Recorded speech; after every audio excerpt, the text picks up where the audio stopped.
Bismillahirrahmanirrahim. Assalamualaikum warahmatullahi wabarakatuh. Anak-anakku yang dirahmati oleh Allah, hari ini kita belajar fikih kembali bersama saya Ibu Farah Diba tentang materi mujmal dan mubayyan.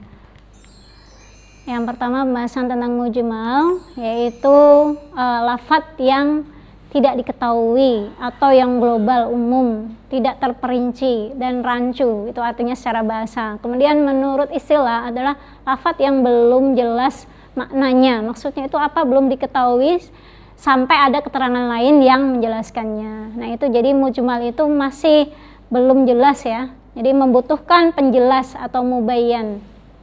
Nah maka ini disatukan pembahasannya mujmal dan mubayyan. Lafadz yang belum jelas dan mubayyan adalah penjelasnya. Kemudian sebab-sebab mujmal. Yang pertama karena lafadz itu punya makna lebih dari satu. Nah ketika punya lebih dari satu maknanya maka harus dijelaskan yang dimaksud apa ini gitu. Nah misalnya kata kuru. Nah itu di situ ada maknanya masa suci, ada maknanya masa haid. Nah itu jadi lafadz ini memang membutuhkan penjelasan karena memiliki arti lebih dari satu. Atau ini namanya lafadz yang belum jelas gitu ya. Nah kemudian mujmal yang kedua adalah lafadz yang membutuhkan lafadz lainnya yang menjelaskan maksudnya. Ya jadi ketika misalnya kita diperintah sholat, nah gitu ya, wa aqimus sholah wa atuz zakah, disuruh sholat, disuruh zakat. Nah sholat itu bagaimana, zakat itu seperti apa saja yang dizakati, berapa besarnya dan seterusnya. Maka ini lafadz-lafadz yang masih belum jelas, maka nanti dijelaskan di lafadz yang lain, di ayat dalil yang lain gitu ya, baik di Al-Quran maupun hadis. Nah ini memang sebab ketidakjelasannya karena memang lafadz itu, kata itu membutuhkan penjelasan ya secara rinci misalnya. Kemudian yang ketiga, lafadz yang asing yang belum diketahui ya maksudnya itu apa, sehingga kemudian nas itu menjelaskan maksud dari lafadz itu. Misalnya kata halu'a gitu, halu. Nah jadi di Al-Ma'arij ayat 19 apa yang dimaksud halu'a itu dijelaskan, yaitu di ayat selanjutnya adalah berkeluh kesah gitu ya. Manusia itu diciptakan dalam kondisi senang berkeluh kesah ya, umumnya manusia itu. Nah itu artinya keluh kesah itu sesuatu yang tidak baik ya, tidak bisa bersabar gitu ya.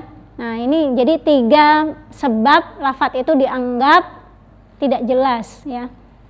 Kemudian pembagian lafadz mujmal. Lafadz atau kata yang belum jelas itu bisa satu, bentuknya itu mufrad ya, satu, itu kuru tadi, satu kata, atau bisa juga susunan dari kata, artinya lebih dari satu kata, murakkab ya.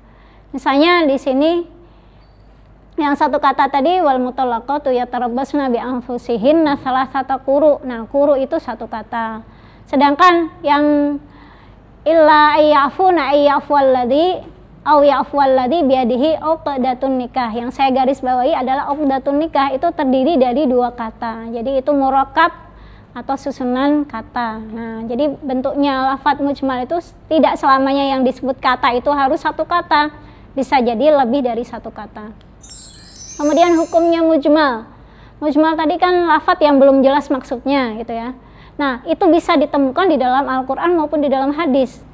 Nah, lafadz mujmal itu harus ditangguhkan hukumnya sampai diketemukan dalil yang menjelaskannya, sehingga maknanya jelas bisa diamalkan tanpa keraguan sedikit pun gitu ya. Kemudian yang berikutnya lafadz mujmal dengan bayan yang sempurna ya, menjelaskan secara sempurna, detail dan qot'i. Jadi dari Al-Quran atau sunnah, itu hadis yang mutawatir atau sahih yang qot'i pasti ya, kuat gitu ya.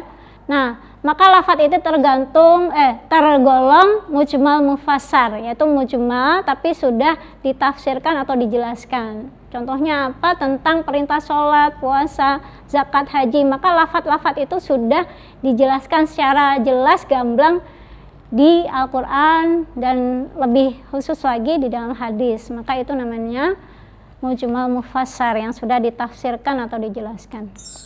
Kemudian pembahasannya tentang mubayyan atau penjelas tadi. Secara bahasa itu ditampakkan, diperjelas, yaitu lafadz yang terang dan jelas gitu ya. Maksudnya itu sudah terang, tidak membutuhkan penjelasan dari yang lainnya. Kemudian menurut istilah itu adalah lafadz atau sigot atau pernyataan yang menjelaskan kata yang belum jelas ya. Jadi kata maupun berupa lafadz untuk menjelaskan lafadz-lafadz yang belum jelas sehingga lafadz yang belum jelas tadi menjadi jelas. Nah, itu mubayyan itu gampangannya adalah penjelas dari mujmal gitu ya. Kemudian macamnya bayan. Bayan itu ada bayan bil qaul atau perkataan. Itu misalnya di Al-Baqarah 196 dikatakan orang yang terhalang untuk orang yang melakukan haji bukan secara ifrad ya, secara tamatu atau kiron, maka diwajibkan puasa ya. Kalau tidak bisa membayar damnya, bisa pilihannya puasa 3 hari di masa haji ya, dan 7 hari setelah pulang ke tanah air. Kemudian dikuatkan lagi, itulah 10 hari yang sempurna. Nah, ini penjelasan ya, bayan berupa perkataan. Kata 10 hari itu menjelaskan 3 dan 7 tadi itu semakin diperjelas dengan dikuatkan dengan perkataan 10 hari yang sempurna gitu. Kemudian bayan atau penjelas itu bisa berupa perbuatan. Jadi sholat itu diperintahkan tapi tata caranya belum dijelaskan, maka membutuhkan bayan atau mubayyan, penjelas ya. Maka di dalam hadis dikatakan shollu kama ra'aitumuni usolli, sholatlah sebagaimana kalian itu melihat aku sholat, kata Rasulullah. Maka itu penjelasnya itu berupa perbuatan. Kemudian bayan itu bisa berupa isyarat, jadi bukan lewat perkataan, bukan perbuatan, tapi hanya simbol isyarat. Nah, misalnya Rasulullah ketika menyampaikan jumlah hari dalam 1 bulan, itu dengan isyarat tangan ya, mengatakan ada hari itu 30 hari, melebarkan seluruh jarinya yang berjumlah 10 itu ya, secara berulang-ulang 3 kali ya. Terus yang terakhir itu di ibu jarinya dilipat itu, jadi ada mengisyaratkan, menjelaskan dengan isyarat hari itu ada yang jumlahnya 30, ada yang 29.